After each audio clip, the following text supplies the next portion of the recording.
Hello అండి, welcome to my channel. ఈరోజు వీడియోలో మనం పాత డ్రెస్ కొలతలు పర్ఫెక్ట్గా బాడీ ఫిట్టింగ్ వచ్చేలాగా లేడీస్ వేస్ట్ కోట్ అంటే పిల్లలకి ఇప్పుడు కాలేజెస్కి వెళ్ళే పిల్లలకైతే కోట్ స్టిచ్ చేస్తూ ఉంటారు. ఆ కోట్ని ఏ విధంగా స్టిచ్ చేయాలి అనేది ఈ వీడియోలో చూద్దాం. సులభంగా ఎలా కట్ చేయాలో చూద్దాం. ముందుగా కొలతలు తీసుకునేటప్పుడు మీకు బాగా సూటబుల్ అయిన డ్రెస్ ఏదైనా కానీ మీకు సెట్ అయిన డ్రెస్ని తీసుకోండి. ముందుగా ఆ డ్రెస్ కొలతలు తీసుకోండి. చెస్ట్ లూజ్ ఎంత, వేస్ట్ నడుము లూజ్ ఎంత, మరియు మొత్తం కోట్ పెట్టడానికి గల పొడవు ఎంత, ఆ డ్రెస్లో ఉన్న పొడవు నుంచి మనం కట్స్కి 3 ఇంచుల పైకి కానీ కొలత తీసుకోవాలి. ఆ కొలతను నోట్ చేసుకోండి. ఈ కొలతల ఆధారంగా క్లాత్పై డ్రాపింగ్ చేద్దాం. ఇక్కడ క్లాత్ని నేను ఫోల్డింగ్ వేసి చూసాను. ఇప్పుడు ఈ క్లాత్లో నాకు 2 కోట్లు రావాలి. ఇక్కడ క్లాత్ పొడవును బట్టి చూస్తున్నాను. నేను 22 ఇంచుల పొడవుతోటి చేద్దామని చూస్తున్నాను. ఈ హైట్కి నాకు సరిపోతుంది. ఈ డ్రెస్కి ఈ హైట్ సరిపోతుంది. ఇక్కడ క్లాత్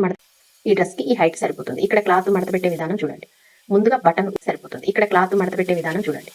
ముందుగా బటన్ హుక్స్ కోసం 1/2 ఇంచ్ మార్జిన్ వదిలాను.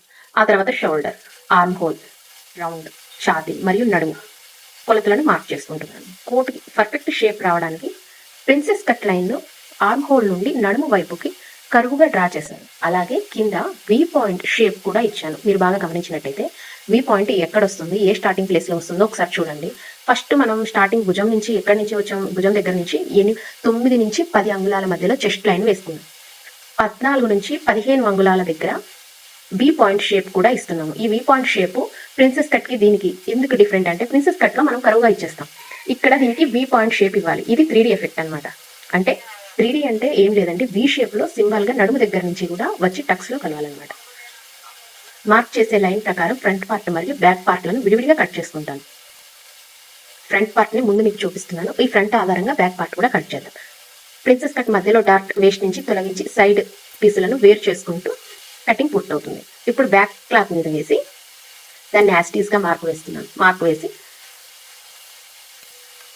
మనం ముందు పార్ట్లో దానికి సరిపడా లూజులు కూడా కొలతలు మార్కింగ్ వేసుకున్నామండి. ఎందుకంటే మనం వీ షేప్ ఇచ్చినప్పుడు ఎంతైతే వేస్టేజ్ పోతుందో ఆ వేస్టేజ్ క్లాత్ని మళ్ళీ మనం తీసుకోవాలి.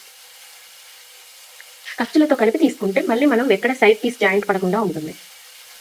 బ్యాక్ పార్ట్లో అంత లూజ్ పెట్టాల్సిన పని లేదు. మనం ఒరిజినల్ లూజ్ ఎంత ఉందో అంత యాస్టీస్గా తీసుకొని దానికి షేప్ ఇచ్చుకుంటే సరిపోతుంది.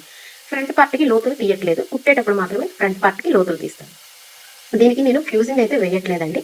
ఫ్యూజింగ్ వేయకుండా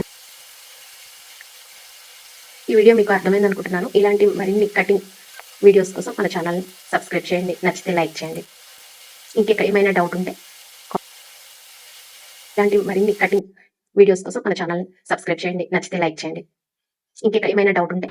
కామెంట్ చేయండి. ఇంకా క్లారిటీగా చెప్పడానికి ట్రై చేస్తాను. ఈ కోట్ మాత్రం పర్ఫెక్ట్ లుక్తో వస్తుంది. నీట్ ఫినిషింగ్ ఉంటుందండి.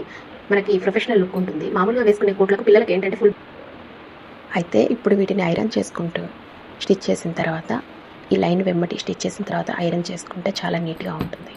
ఐరన్ చేయకుండా చేస్తే ఇవైతే నీటి లుక్ అయితే రాదు. మనం ఫ్యూజింగ్ వేయకపోయినా కానీ చాలా ఈజీగా ఇలాంటి కోట్లు స్టిచ్ చేసుకోవచ్చు. ఈ బాల్ సహాయంతో దీన్ని ఎలా ఐరన్ చేయాలో చూడండి. ఈ బాల్ చాలా ఈజీగా ఉంటుంది స్టిచ్ చేయడం కూడా. దీంతో ఐరన్ చేసేటప్పుడు కూడా చాలా నీట్గా ఉంటుంది. మనకు రౌండ్ షేప్ అంతా పర్ఫెక్ట్గా చేసుకోవచ్చు. ఎటువంటి ఇబ్బంది లేకుండా, ముడతలు లేకుండా చాలా నీట్గా వచ్చేస్తుంది. ఇలాంటి కోట్లను ఇంట్లోనే స్టిచ్ చేసుకోవచ్చు చక్కగా. చాలా బాగుంటాయి, పర్ఫెక్ట్ లుక్ ఉంటుంది. హీట్ మాత్రం టెంపరేచర్ చూసుకొని చేయాలండి.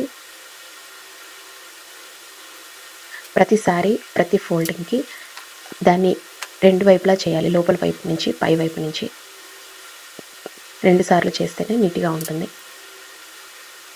అయిపోయిన తర్వాత టోటల్ ఫినిషింగ్ ఎలా వచ్చిందో మీకు చూపిస్తాను. ఈ కోట్లో ఏమైనా డౌట్స్ ఉన్నా, లేదు కటింగ్ వీడియో మళ్ళీ కావాలన్నా ఈసారి లైవ్లో నేను కటింగ్ చేసి చూపిస్తానండి. మీరు కామెంట్ చేసేదాన్ని బట్టి లైవ్లో కటింగ్ చూపిస్తాను. Thanks for watching.